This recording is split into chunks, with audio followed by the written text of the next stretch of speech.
10 horas em ponto. Começa a partir de agora, aqui na sua web rádio Atitude Popular, o programa dos movimentos sociais do Ceará. Democracia no ar.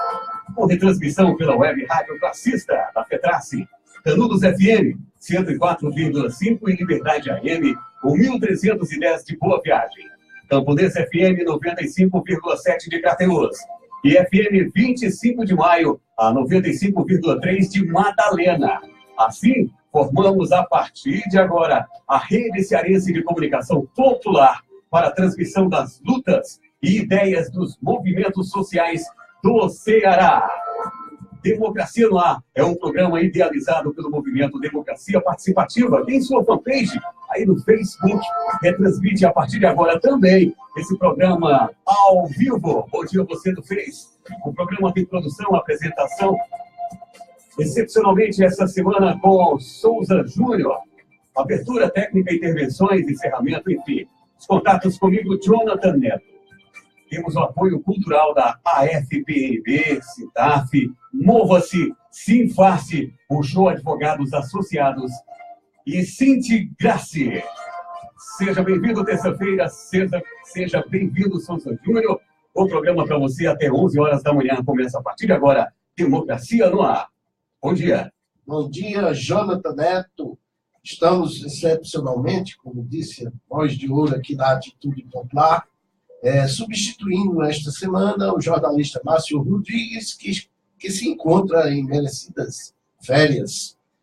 Bom dia aos nossos ouvintes da rede de emissoras que estão sintonizadas conosco neste momento. Bom dia aos nossos telespectadores que estão nos vendo através da fanpage Democracia Participativa. No programa de hoje, nós contaremos com a presença que já se encontra aqui em nosso estúdio de Raimundo Donato Gomes, que é presidente da Força Sindical no Ceará e também presidente do Sinterpav. Daqui a pouco ele vai explicar o que é que significa o Sinterpav. Antes de a gente começar a entrevista com o Raimundo Donato, eu queria fazer um registro que hoje, 25 de julho de 2017, é o Dia do Escritor. E nós recebemos de uma das nossas colegas que fazem parte do movimento Democracia Participativa uma mensagem da escritora Ivone Carvalho, que vale a pena aqui para homenagear todos aqueles que produzem a literatura em nosso país. A mensagem diz o seguinte: ser escritor é ser alguém privilegiado, detentor de um presente divino, doado a muitos, mas não a todos. E para alguns, de forma muito especial, mais abrangente, mais criativa, mais útil, mais sensível. Seja para a cultura, seja para a educação, seja para a alma. O escritor é aquele que é dotado da capacidade de expor, através das letras, o seu conhecimento, sua sensibilidade, sua criatividade. Entrega a todos a bagagem que carrega ou que busca dentro de si ou no seu semelhante, de forma simples ou complexa, clara ou obscura, suave ou categórica, real ou ilusória, marcante ou passageira, bem ou mal-humorada. Ser escritor é sentir correr nas veias a necessidade de transmitir o que se sabe, o que se cria, o que se sente. É honrar, antes de tudo, a si mesmo, dando vazão à sua ânsia de partilhar com o silêncio os seus sonhos, seus pensamentos, sua imaginação, seus sofrimentos, sua alegria, sua dor, sua viagem interior, suas dúvidas, suas certezas, suas promessas, suas descobertas, oferecendo-as posteriormente ao leitor. É respeitar em igualdade o seu leitor, aquele que busca nas letras um momento de lazer, divagação, questionamentos, saber, interesses pessoais, pois, tantas e tantas vezes, coloca-se como protagonista do que lê ou até como fonte de inspiração. Ser escritor é sentir-se em constante ligação com o desconhecido, o mistério, o ideal, o espaço, o abstrato, a ficção, o real e o imaginável. Pois é, começando assim, com essas palavras belíssimas, sobre o Dia do Escritor, eu pergunto, será que é verdade que um homem só se realiza depois de ter um filho, plantar uma árvore e escrever um livro? O que é que você acha? Bom dia, é um prazer receber aqui o presidente da Força Sindical e também presidente do Sintepav. Daqui a pouco ele vai explicar que sindicato é este, porque a sigla só é conhecida, talvez, pelos seus próprios integrantes. Bom dia, Souza Júnior. Bom dia a todos os ouvintes, bom dia a todos os trabalhadores, companheiros de centrais sindicais aqui no nosso estado, companheiros dos sindicatos, presidentes dos sindicatos, todos aqueles que nos ouvem. É importante o Dia do Escritor. Eu não sei se realmente tudo isso é o que faz na realização nossa, mas sei que é importante o escritor, é importante as pessoas refletirem, é importante com relação à família, é muito importante, e sei que de qualquer forma, vale nos pensar. Isso é para nos refletir muito bem. Muito bem. O Raimundo Nonato foi convidado para o programa de hoje, assim como outros dirigentes de centrais sindicais, para fazer uma análise das consequências dessa chamada reforma, que para nós, na verdade, não tem nada de reformas, são simplesmente destruição de direitos trabalhistas que visam unicamente beneficiar os patrões, para que tanto ele como outros que nos próximos dias participarão aqui do programa de Democracia no Ar, vamos falar sobre o que pensam as centrais sindicais, o que pensam os próprios trabalhadores e qual a forma ou as ações que pretendem realizar essas centrais contra a destruição desses direitos, que no caso da reforma trabalhista já foi aprovada. Bem, mas antes de a gente entrar propriamente na reforma, vamos matar a curiosidade dos nossos ouvintes, telespectadores, sobre o que significa o Sintepav. Eu sei que é uma categoria muito importante, porque ela lida exatamente com a infraestrutura, mas ninguém melhor que o presidente do sindicato para explicar o que está acontecendo hoje com a sua categoria. Bom, o Sintepav já é conhecido de muitas pessoas da sociedade, praticamente toda conhece o Sintepav. É um sindicato que vem lutando junto com os trabalhadores da infraestrutura, na verdade, o que o senhor falou aí é a infraestrutura, e de obras de grande porte, entendeu? Como a siderúrgica, né? Quem fez a siderúrgica no PCM, quem acompanhou os trabalhos na siderúrgica foi o Sintepav. A termoelétrica, as termoelétricas, não só uma, mas as duas termoelétricas lá no PCM, também quem acompanhou foi o Sintepav. As obras de infraestrutura aqui na capital, as obras do Cariri, da região do Cariri, como a Nordestina, Transporte de São Francisco, Cinturão das Águas, enfim, aeroportos, obras de viadutos, são obras de grande porte. É obra realmente de infraestrutura. Toda vez que a gente vê uma obra como aquela que a gente está vendo da Guanambi, sim, pense no Sintepav. Os trabalhadores que ali estão são aqueles que fazem parte da base do Sintepav, que é a nível estadual. Não só no nível estadual. Esse sindicato foi fundado em 2001, certo?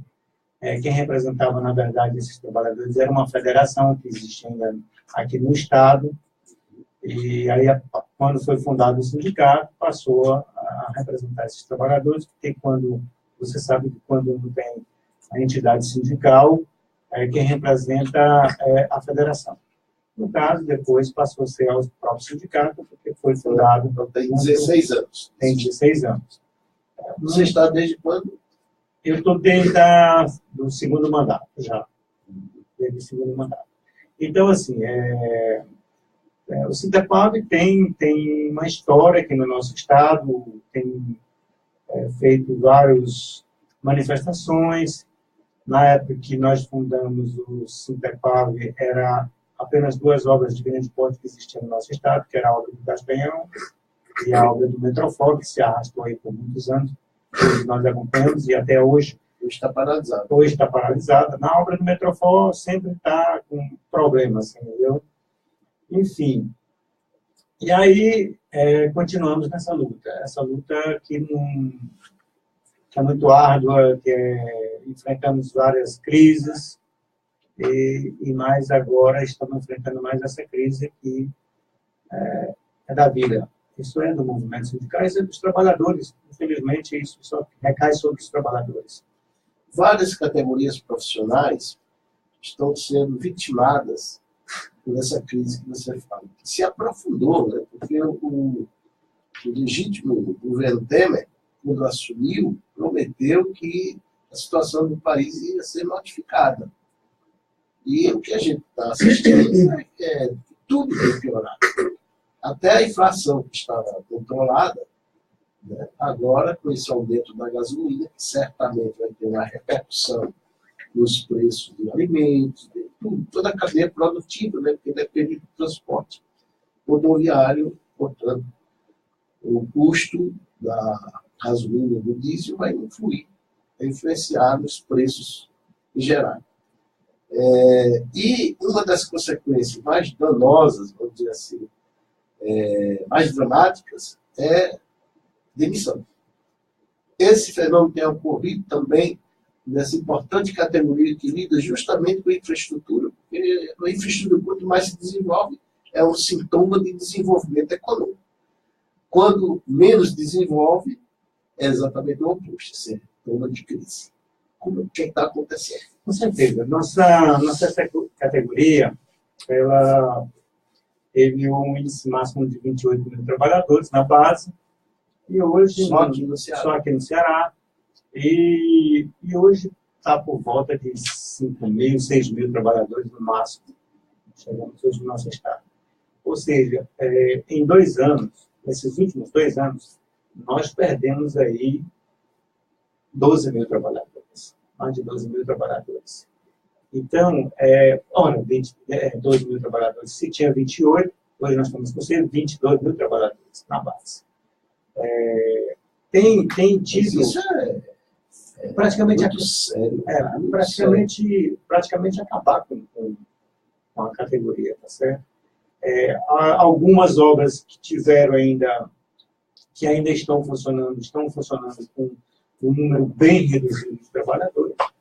Certo? Tá certo que nós tivemos uma siderúrgica que ela teve seu final, e só a siderúrgica tinha por volta de 12 mil trabalhadores, mas no estado, mesmo assim, tirando os 12 mil, ainda teria que ter pelo menos mais uns 16 mil trabalhadores na base.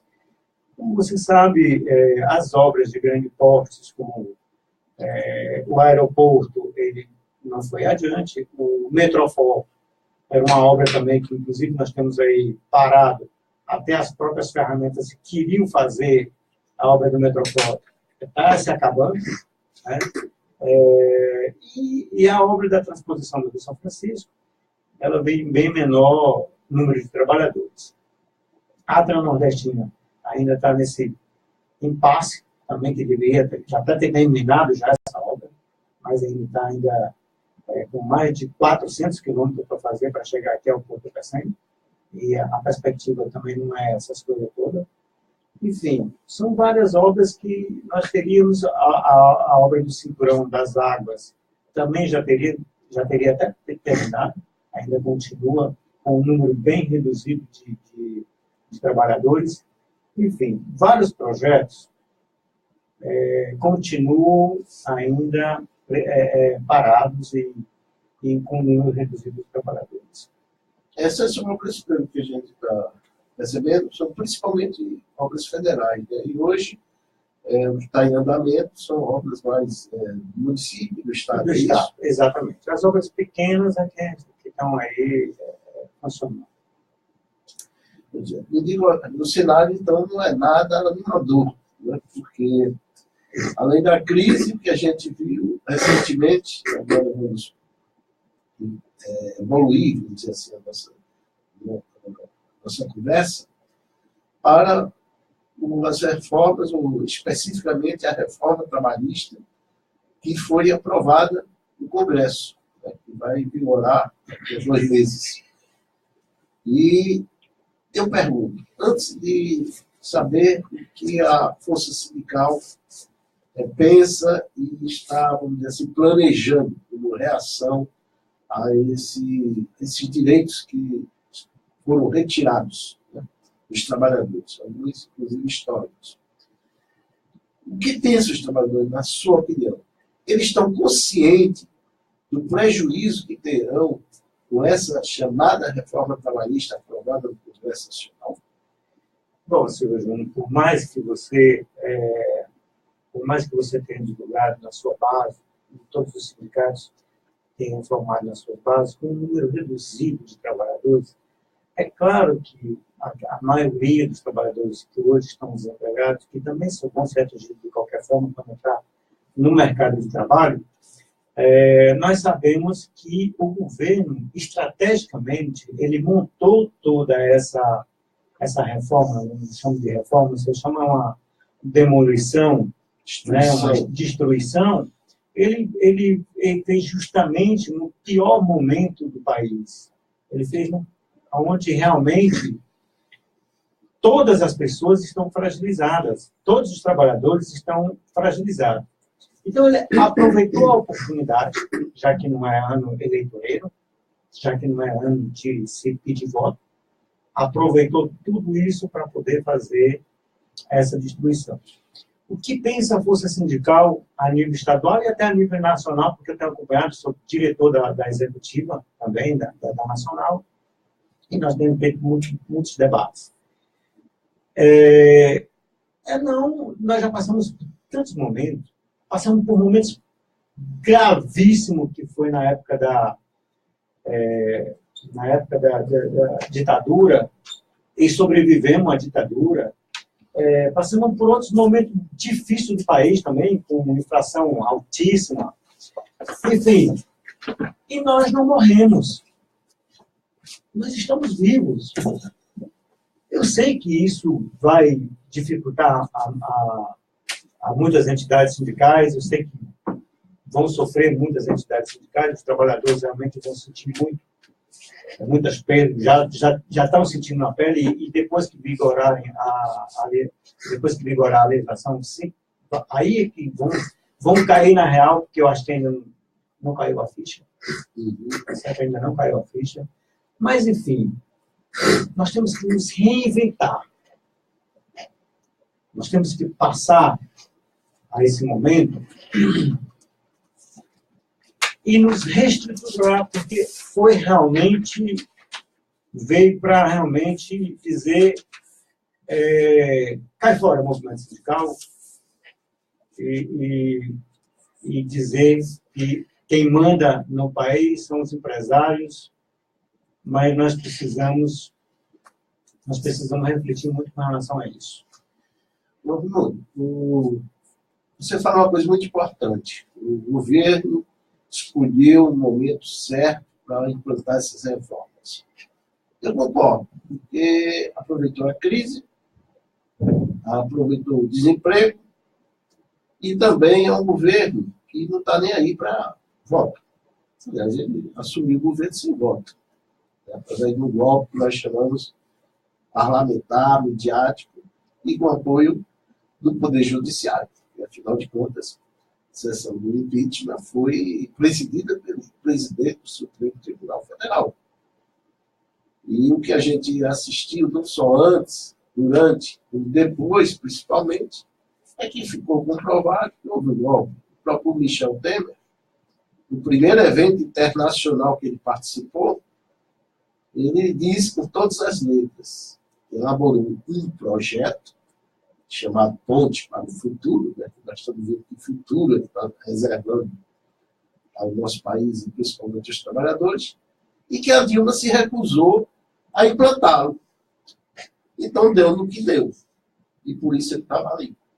Quer dizer, uma explicação mais didática do que essa, de que houve um golpe, que foi um golpe político, já que ela não aceitou implantar este projeto que está sendo implantado agora, então resolveram assumir o poder. Na verdade, não foi um golpe contra a Dilma, foi um golpe contra os trabalhadores e contra o povo.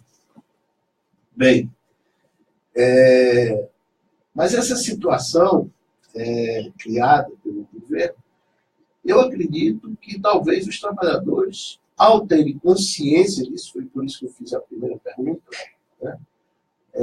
Um dia vão se rebelar, no sentido da própria pele, porque é algo assim muito danoso, é trazer a situação um tempo ainda, sei lá, perto da escravatura, porque vamos pegar alguns pontos que eu gostaria que você comentasse. Eu vou começar pelo ponto que eu acho mais grave dessa reforma. Mas se você quiser apontar outros, fique à vontade. É o chamado negociado prevalecer sobre o legislado. Ou seja, de nada vale as leis que estão aí se houver um acordo entre patrão e empregado. Esse acordo vai prevalecer sobre um acordo coletivo, uma convenção coletiva ou uma lei. Uma lei que assegura determinado direito. O que é que você acha dessa liberdade, vamos dizer assim, entre aspas, de negociação entre patrão e empregado numa situação de crise que nós estamos vivendo, onde o desemprego é a maior ameaça para o trabalhador? Bom, no meu ponto de vista, essa questão é um dos piores. Você levantou o pior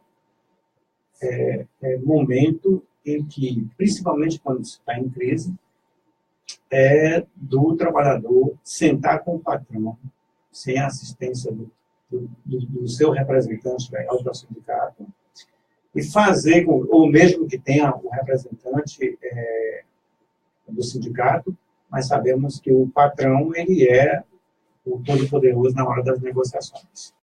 E se não tiver a união de todos os trabalhadores no momento da negociação, principalmente quando ele vai fazer isso por individual, quando ele quer fazer isso facelado, mesmo que não seja individual, mas com um número menor de trabalhadores, ele pode fatiar isso dentro da sua própria empresa, simplesmente ele trouxe à tona a escravatura. Realmente ele botou ali as palavras que a negociação que ele quiser fazer com aqueles trabalhadores. Tem vários outros danos que vem trazendo essa reforma trabalhista. Você imagina, não são em todas as categorias não, mas em algumas categorias, por exemplo, a do garçom. Vou citar aqui do garçom. Ora, o garçom a gente sabe que tem um horário de pico das 10 até o meio-dia. São mais praticamente ou até 2 horas. Vamos dizer que tem até 2 horas da tarde. Você já imaginou um garçom sair da sua casa pela manhã, para se apresentar às 10 horas da manhã, e ele trabalhar só naquele período, e ele ganhar só naquele período, e o restante ele não ganhar absolutamente nada. E além de não poder ir para casa, porque tem questão do transporte, tá certo? E o translado, obviamente, o desgaste, o tempo em que ele ficar parado, ele não vai ganhar. Você se refere ao trabalho intermitente. Intermitente. Esse é um dos gravíssimos, que eu acho que não só talvez não seja só essa categoria, mas eu citei essa daí porque é a que está mais evidente, né? Mas tem outras categorias que podem vir a sofrer com essa questão.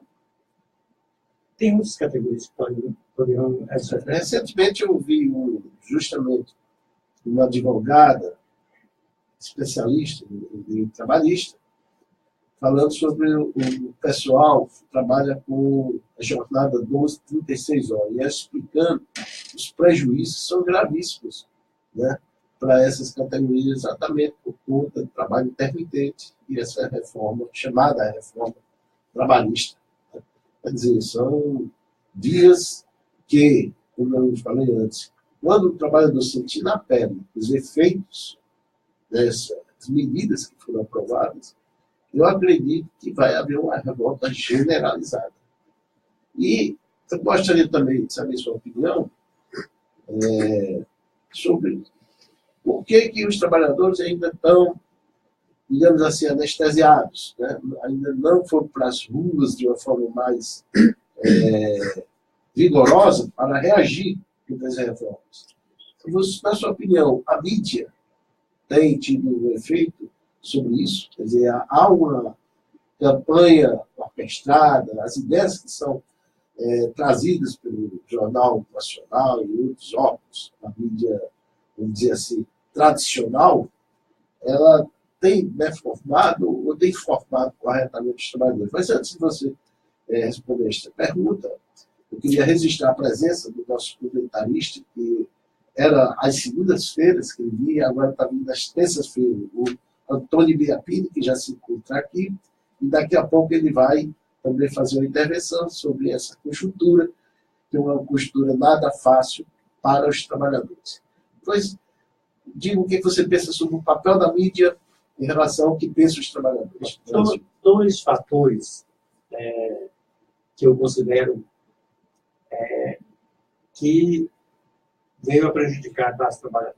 Não é a mídia. A mídia é só, realmente, os grandes canais de comunicação, e é que nem vou citar, porque faz vergonha eu citar esses grandes canais de televisão que nós temos no país, que não esclareceram para a população nem para os trabalhadores aquilo que é prejudicial à reforma.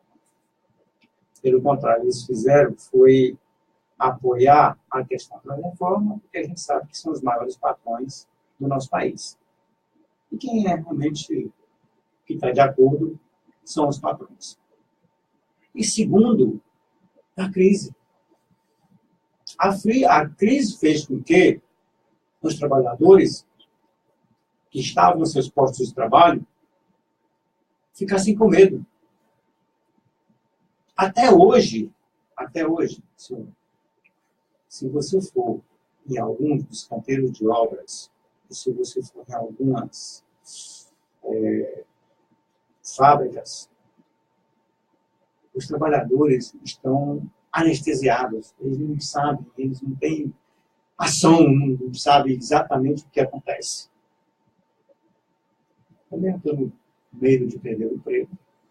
A primeira coisa que o patrão faz com uma crise é dizer, ou você aceita isso, ou no seu lugar, tem filas aí para poder contratar. No caso do Sinterpav, a redução foi de 28 mil para apenas 5 mil. Apenas lembrando aqui os nossos ouvintes, né, a situação criada aí pelo legítimo governo Temer. De 28 mil para 5 mil, ou seja, teoricamente nós temos pelo menos 23 mil trabalhadores na categoria do Sinterpav desempregados. Você vê quando abre uma vaga, eu vou aqui até citar uma obra, abriu uma vaga na região do Cariri, 100 vagas. Tinha quase 3 mil trabalhadores esperando por 100 vagas. A relação é enorme. 100 para 3 mil. Ou seja, em todos os pontos, praticamente em todos os pontos de trabalho, os que perderam seus empregos, é essa a realidade. E nessa conjuntura, o governo diz que agora o trabalhador tem liberdade para negociar diretamente com o patrão sem a intervenção do sindicato. Que fica pior. Ou seja, e que a situação aí é um acordo que agrava-se mais ainda. É um acordo chamado da forca e do pescoço. O trabalhador entra com o pescoço. Exatamente. Com a forca. Exatamente. Isso não é o que chama de modernidade. E não é forca para se quebrar, não. É forca forte, viu? Uma dupla. Bem, nós estamos aqui encerrando a primeira parte do nosso programa. Nós vamos passar aqui, ter um breve intervalo para que o nosso voz de ouro aqui, o Jonathan Neto, possa citar as entidades que estão apoiando o programa. E na segunda parte nós vamos contar aqui também com a participação sempre bem-vinda, né, e enriquecedora do radialista Antônio Biapini, né? Seja bem-vindo, bom dia. Bom dia, Júlio, bom dia a todos e todas que estão acompanhando o programa.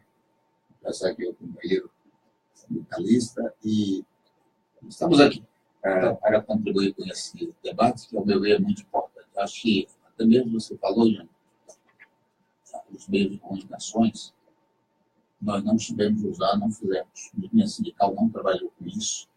E ele é tão impressionante, a grande mídia, que o próprio Rony, eu sei que é um intelectual que conheço há muito tempo, muito cuidadoso com os conceitos e tudo, ele disse jornal nacional. A maior mentira.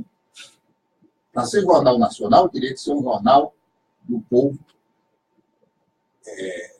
realizado pelos dirigentes do país, representando o povo, e não de uma empresa de televisão. Aí ela disse que é o Jornal Nacional para dizer que ela é quem fala para a nação e que diz o que quer para a nação e que a nação está com ela. Então, uma mentira, não é Jornal Nacional. Por que é nacional? O Jornal Nacional é do Brasil, é do povo brasileiro, não é de uma empresa brasileira, inclusive corrupta e que sempre, desde o seu início, agiu diretamente contra o Brasil. Pois vamos no intervalo, daqui a pouco a gente volta. Com ele, João Neto. Tudo bem. Agora 10h31, estamos ouvindo e conferindo o programa Democracia no Ar, que é um espaço dos movimentos sociais do Ceará.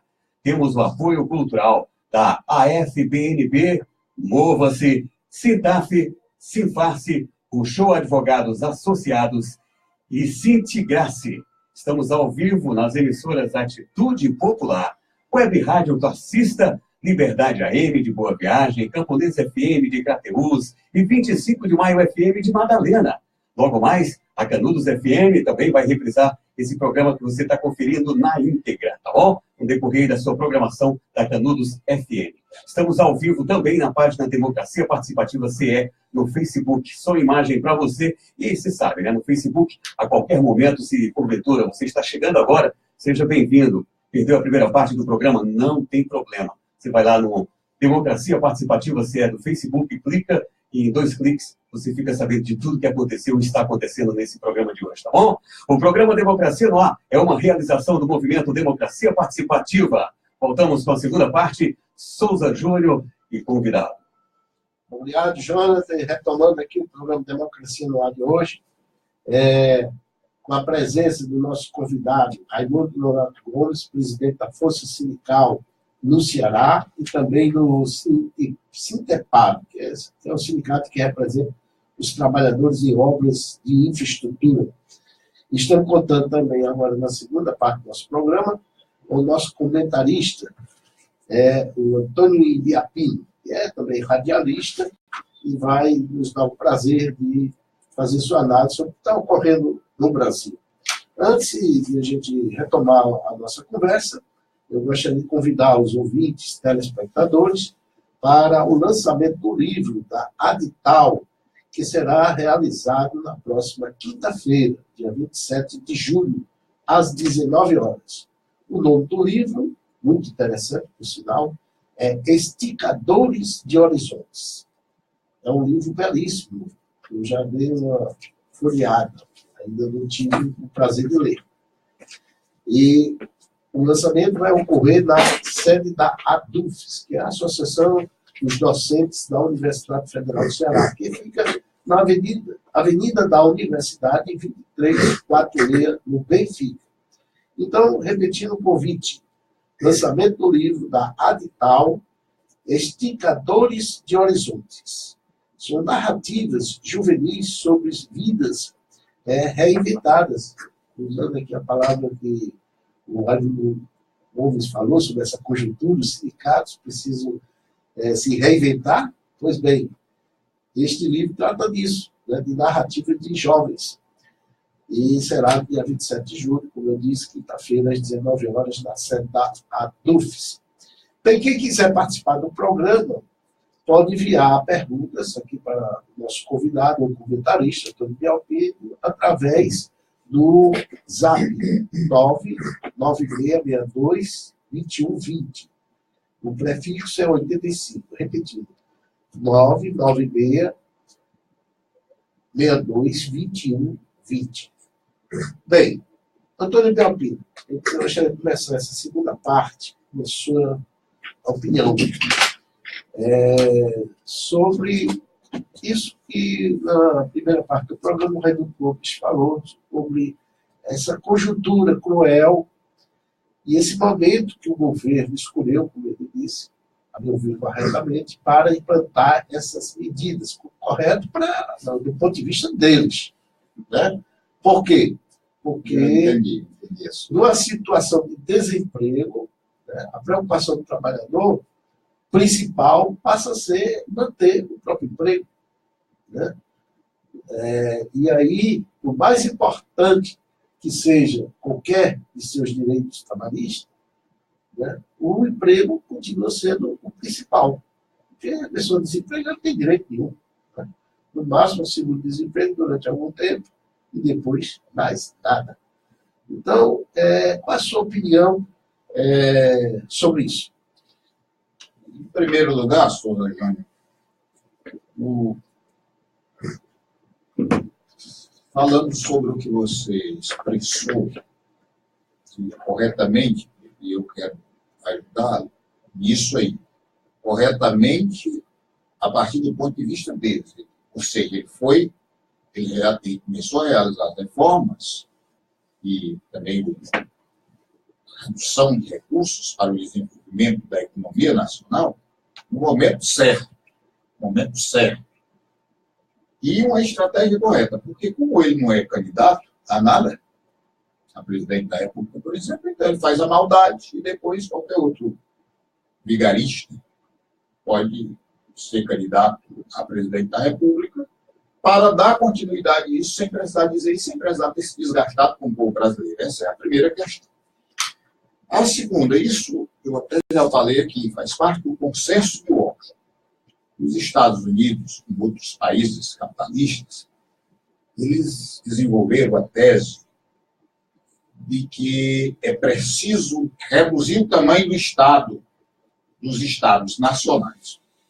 O Estado não tem que estar se metendo em educação, em saúde, em infraestrutura, em nada. Isso fica tudo de fora e o grande capitalista vai explorar esses negócios. Na maioria dos países do mundo, não existe, por exemplo, essa assistência social que existe no Brasil.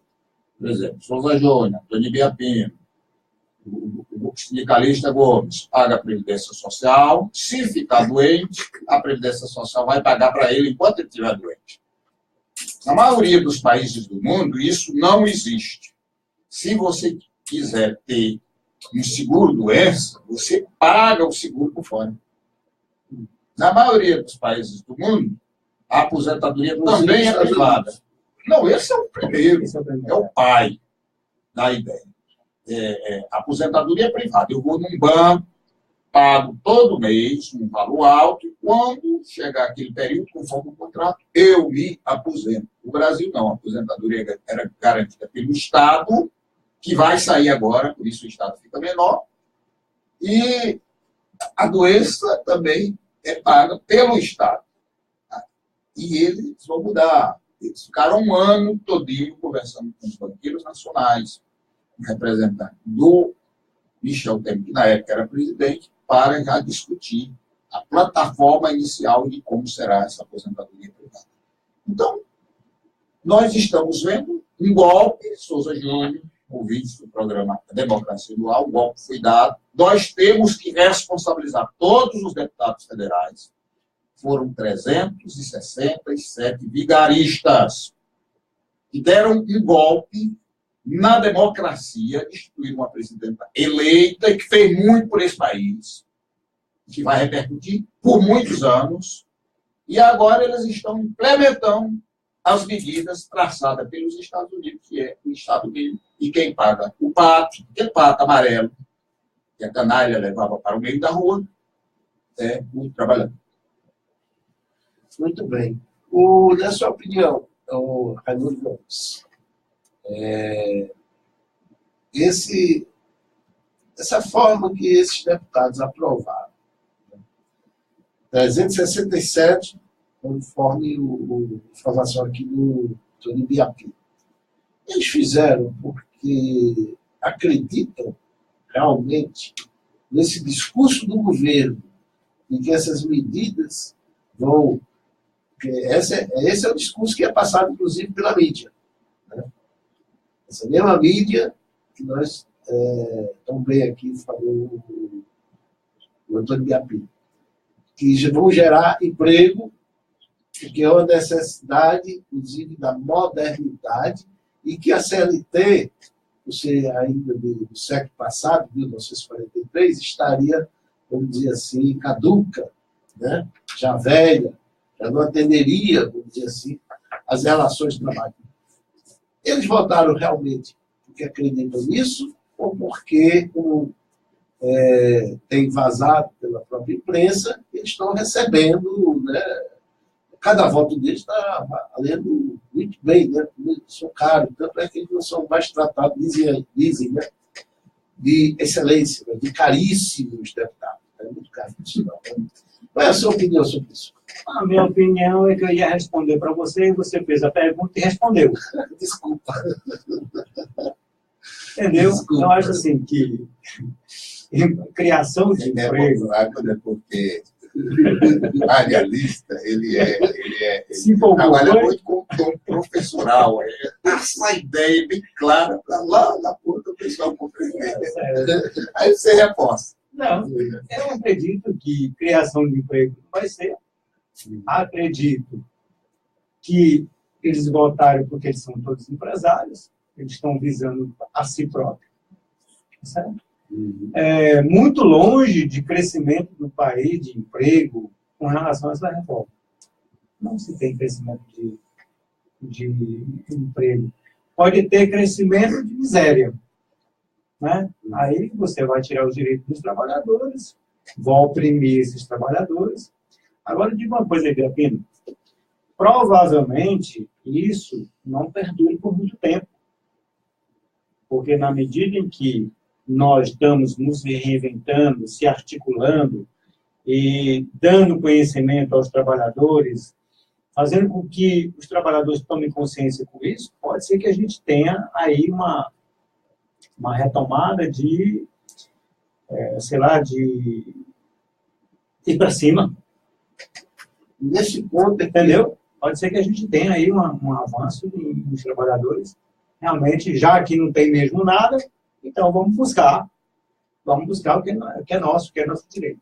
Nesse ponto, eu queria que você comentasse também algo que talvez seja o único fator positivo gerado por toda essa crise e pelo esse governo legítimo, com essas medidas de destruição dos direitos trabalhistas, que é a unidade das centrais sindicais.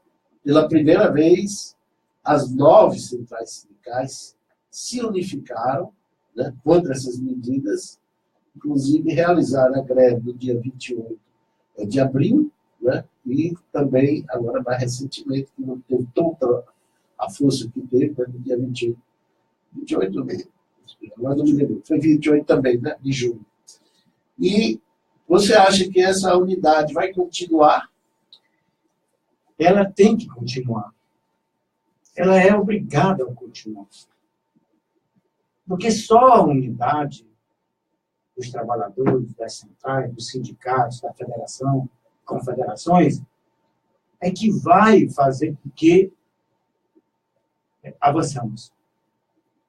Ou nos reinventamos novamente. Eu sei que tem muitas divergências, mas eu acho que o momento não pode mais ser de divergência. Nosso momento agora tem que ser de unidade. Com pena da gente não ter realmente avanço nenhum. Na verdade, as divergências são naturais, porque elas existem entre os próprios trabalhadores. Mas a divergência que eu estou dizendo, agora, política... A convergência hoje se impõe. Né? A divergência política partidária. Nós temos que estar... O foco principal tem que ser os direitos dos trabalhadores. Nesse momento, não conseguimos. Quando for a questão política partidária, cada um vai saber o que fazer. O que nós não podemos, nesse momento, e aí eu acredito, na unidade, é quando você está falando a mesma fala nos direitos dos trabalhadores. E é independente de quem quer que seja. Independente de onde que ele esteja, ele tem que estar unido para a defesa dos trabalhadores. É isso que eu entendo. Isso significa construir uma pauta Única, né? E defender essa pauta única. Exatamente. E defender essa pauta única. Essa articulação, portanto, está existindo, continua e deverá se fortalecer nos próximos dias. Essa questão, cada central sindical está buscando, tá certo, internamente, primeiro, falar com as suas entidades sindicais, com as suas federações, com as suas confederações, e depois eles estão nos unindo, aliás, se reunindo entre as centrais, né, a nível nacional e também a nível estadual, pelo menos aqui, nós temos um fórum, e que esse fórum precisa retomar, tá certo? Andamos com essa confusão toda, andando um pouco disperso. Acho que cada um teve outras atividades que eu, no meu ver, tinham que ter sido diretamente no fórum, que aí dava mais força. A nossa proposta é que esse fórum venha para os debates a nível estadual, que já que ele é estadual, venha para nível estadual. Nesse fórum, congrega todas as centrais aqui do nosso estado, e precisamos tirar um forte debate, um bom debate, aí para avançar com relação a essas deformas, né? Como deforma. Então, não é uma reforma deforma. Aqui nos próximos programas, nós vamos ouvir também as opiniões da Nova Central, da CTB, da CUT, da CSB e do CONUTES. Nós estamos convidando, formando um convite de todos os dirigentes dessas centrais aqui no Ceará. A Força Sindical, ela, além do Sinterpave, obviamente, que é afiliada, central, quais são as outras categorias que você poderia citar, apenas para conhecimento aqui dos nossos ouvintes? Olha, nós temos 89, aqui no Ceará, nós temos 89 sindicatos filiados à Força Sindical. Nós temos vários segmentos, certo? Temos pessoas do comércio, temos pessoas da indústria, principalmente calçadista, dos textos, temos sindicato da construção civil, temos, enfim, tem várias categorias, são várias categorias. Pública mesmo, nós temos, acho que uma média de uns 3 ou 4 sindicatos públicos da área da saúde, a maioria, todos privados. A maioria, todos privados. Públicos são poucos. Os públicos são mais representados pela CUT, né? Todo mundo sabe que a maioria hoje dos públicos são pela CUT. E a maioria hoje dos privados são das outras centrais. Tem alguma atividade programada em conjunto ou separadamente, no caso da Força Sindical, nos próximos dias? Porque nós já tivemos 2 grandes eventos, fora as manifestações, organizado pelo conjunto de todas as 9 centrais sindicais. Né? Atualmente, o que está sendo planejado? Atualmente, nós estamos...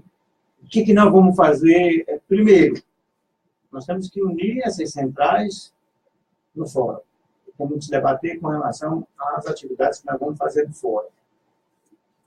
Isso é muito importante. A partir da deliberação, daquilo que houver consenso no nosso fórum, é que nós vamos fazer as atividades. Silvio Júnior, uma coisa muito grave, e aí pode criticar quem queira criticar, mas a primeira coisa que o governo, nessa reforma, fez acontecer, e acredito que vai afetar 90% do movimento sindical, foi cortar as pernas pelo financeiro. Isso, Contribuição sindical. Isso faz com que o movimento sindical também se apague. Não é só a contribuição sindical, não. A outra já vinha sendo atacada por muito tempo. Eu concordo até que tenha sindicatos que não trabalhem, que não tenha o seu... Mas você não pode colocar todo mundo no mesmo balaio. Hoje, no Brasil, tem 11 mil sindicatos. Dizem que dos 11 mil sindicatos, 6 mil têm convenções e acordos coletivos e trabalham com relação com o servidor. E por que os outros estão existindo? Isso cabe o próprio governo separar o joio do trigo.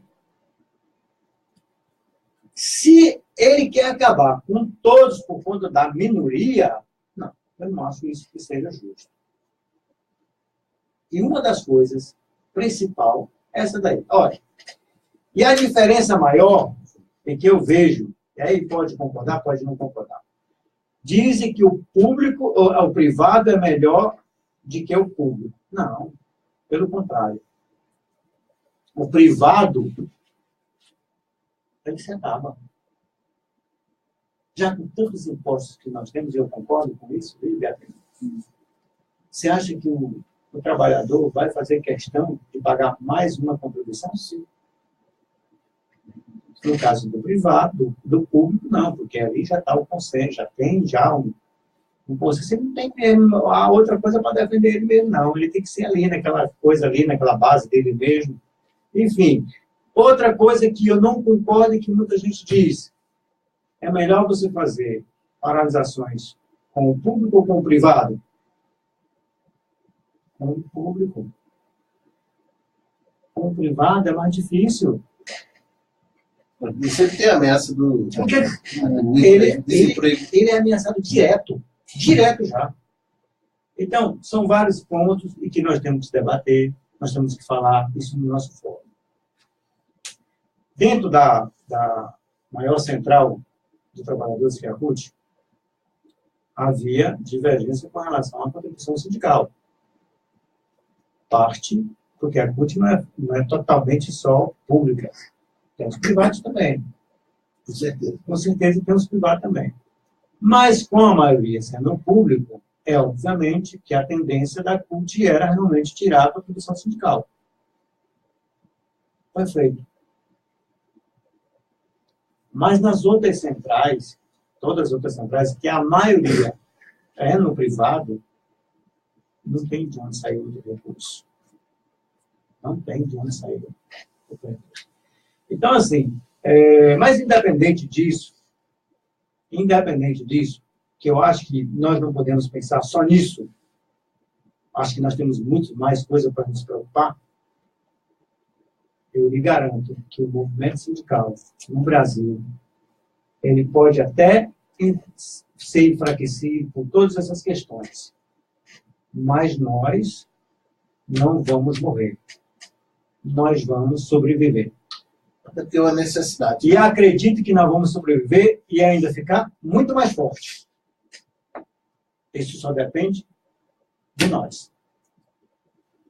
Com certeza. Eu também acredito nisso. Agora, eu gostaria, somente para complementar um pouquinho essa questão da contribuição sindical, colocar o seguinte.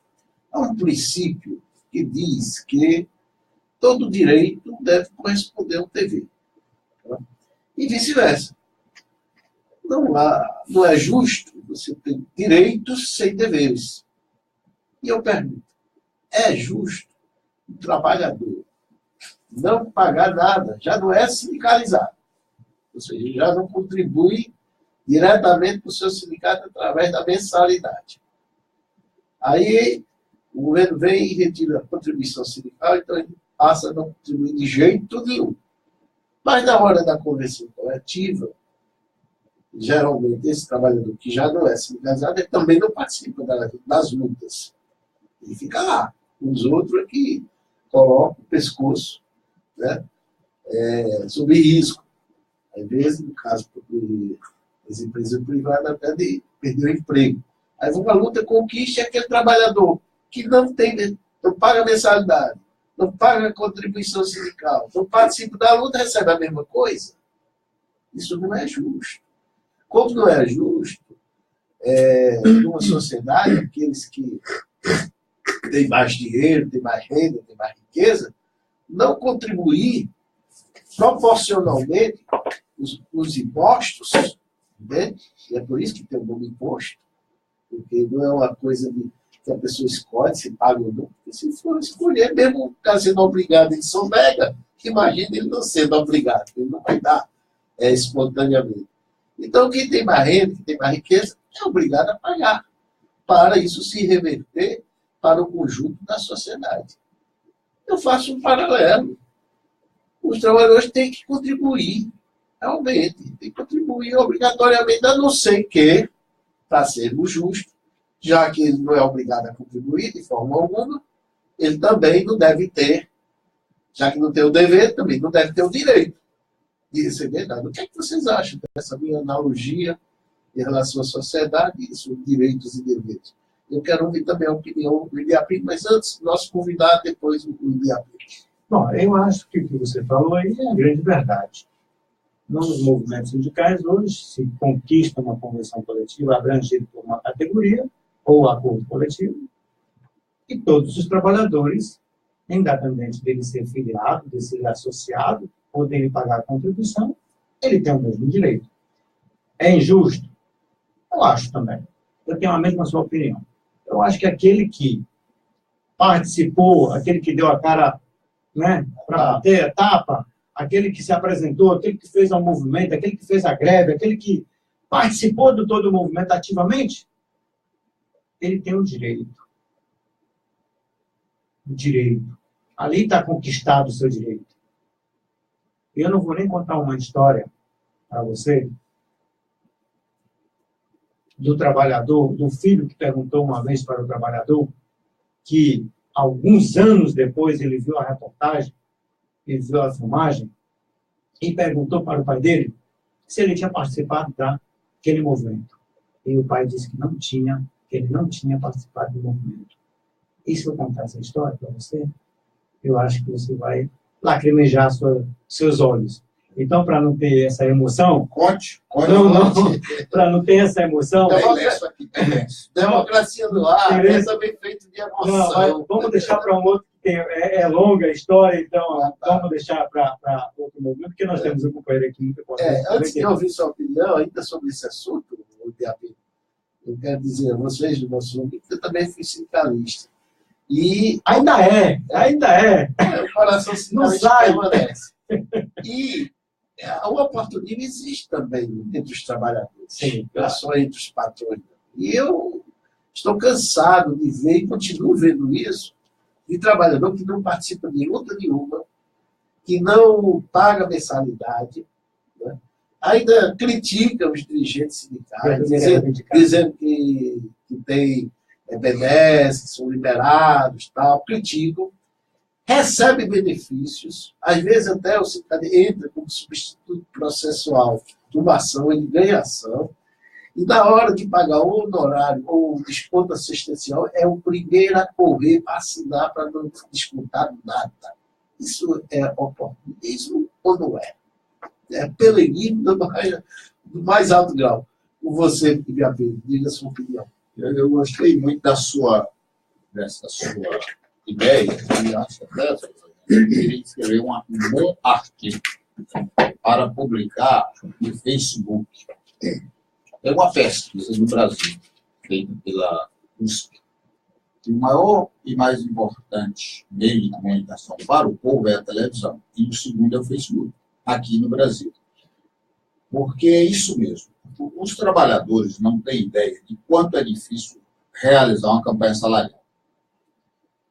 Não é fácil. Por exemplo, o sindicato tem base estadual, você viajar o estado todinho de carro, correndo o risco de morrer. Chegando em casa de madrugada para conversar com um trabalhador numa fábrica de calçado, aqui em Fortaleza, depois em Juazeiro do Norte, depois em Iguatu, depois em Sobral e assim por diante. O sindicato tem um corpo de advogados, às vezes 3, 4, às vezes mais, dependendo do tamanho do sindicato. O sindicato precisa ter um carro de som. Quando você para na frente de uma loja, a multa já chega no outro dia. Tem que pagar a multa, tem que pagar o motorista. Tem que brigar com a polícia para não retirar o carro da barra. E assim por diante. Aí você faz a campanha salarial. O senhor me lembrou uma coisa importante, eu nunca tinha nem pensado nisso.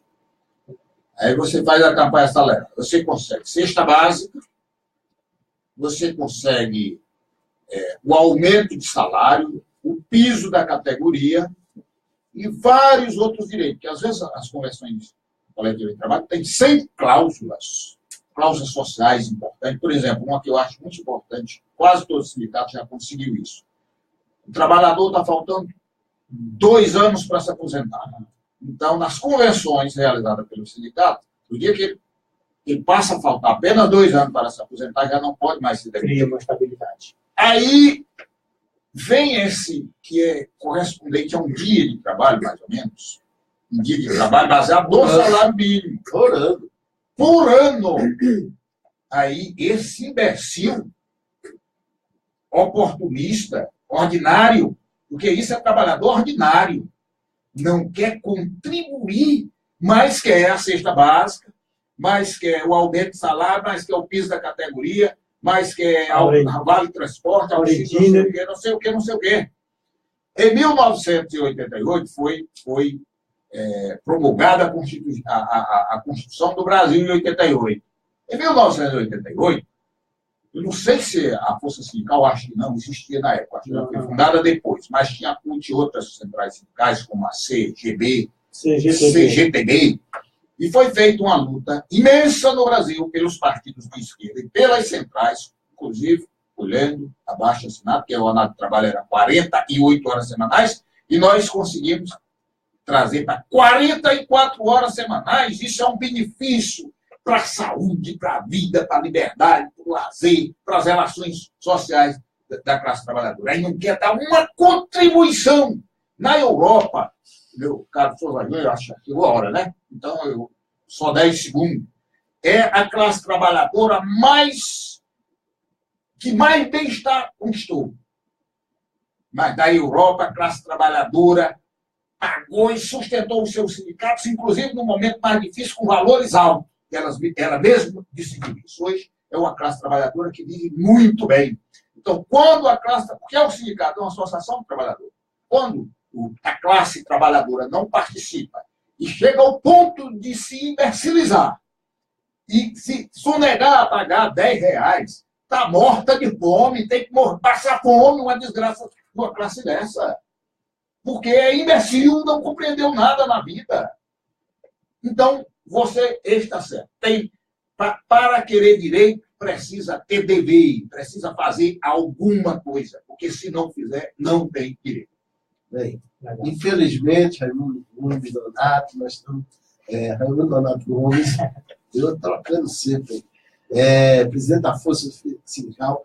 Foi um grande prazer e já deixo aqui um convite para você retornar, porque ficou aquele gostinho, quero mais esse programa. Infelizmente, chegamos ao fim. Obrigado pelo Pila, obrigado pela audiência. Amanhã voltaremos no mesmo horário, às 10 da manhã até às 11. E com ele, para encerrar o programa, Jonathan Neto, a voz de ouro da Atitude Popular. Democracia no ar.